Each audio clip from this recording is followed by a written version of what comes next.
We are what we repeatedly do. Excellence, then, is not an act, but a habit. I do think that and it's not just in sport, but with other things, I do believe that the more you repeat certain things, whether it is writing, working on your, whether it's cursive letters or whatever it is, like when you work on something and you keep doing it over and over, it's inevitable that it will get better. And by that, you're creating this feeling of repetition, which leads to discipline. Like, you can do it over and over again. And that's one of my first coaches, Robert Lansdorp, who I speak about in the book. Like, that was his philosophy, is I would take a lesson from him, and his philosophy was just hitting and grinding, and it wasn't about patterns or anything, which, I could get from somebody else. But what he gave me is that feeling that I could hit the ball from any part of the court and feel like I could do it with closed eyes and make it and know exactly where it's going. The thing about self-discipline is that it is necessary for everything you do in your life. You have to be self-disciplined. If discipline comes from somewhere else, it's very, very hard to remain consistent because you tend to resist. I just think the more a man disciplines himself, the greater, it don't mean it's gonna happen, but the greater the probability that he has this sense of freedom. So when people see me, you get up at 3, you don't drink, you don't smoke. I'm not doing that because I think I'm better than nobody else, or I think you're gonna go to hell because you had a drink. I want to control, I want freedom. And for me, disciplining myself means more freedom. And the less you discipline yourself, people who, I told my son the other day, I was like, yo, son, I don't not want you to have fun.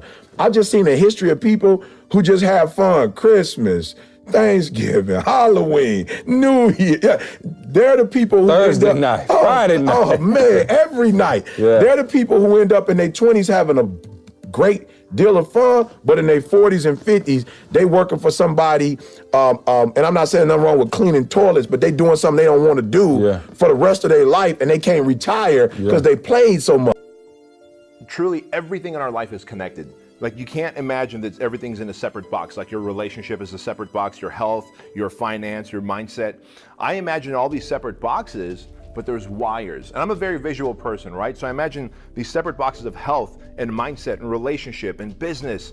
And these wires go from one to the other and they're connected. So if my health is chaotic, then my business, my money, my relationships are going to be chaotic. And most people think, well, I can isolate the damage to just my car. And I always give the car example because I can go out in the parking lot right now and start looking inside of people's cars. And if I see burger wrappers and empty Starbucks cups and, whatever, candy wrappers laying around, you can tell they've been there a few days.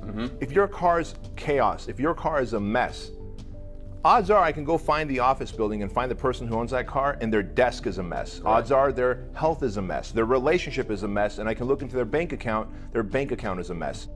If you make the bed in the morning, and if that's how you do everything, the rest of the day is going to be a success. If you don't make the bed and you hit the snooze button and you're rushed out the door, the rest of the day is going to be the same. So to me, how I do anything is how I do everything. And the proof is actually backed by science. It's not just a clever little quote. Yeah. It's backed by science. So you might as well get shit done the right way the first time so that you can set the rest of the day, the week, the month, the year, the rest of your life up for success. So Tony, one of the critics actually that I once met said, yeah, Tony's techniques, they were great for about a year and a half and then they wore off. What do you say to that, folks? It's real simple. If you don't work out, you don't get a muscle, right? So I always tell people there's a daily practice like priming. If you don't do that, if you get up and you just have no discipline whatsoever, you get no value of anything. Diets don't work when you don't do them. Exercise doesn't work when you don't do them. But most of the people have some experiences that they want to shift. And once you shift those things, your whole life changes. But life is constant growth. My life isn't here because I went to one seminar one time and now my life is fit for life. I work out, I train my mind, I train my body, and it becomes a lifestyle.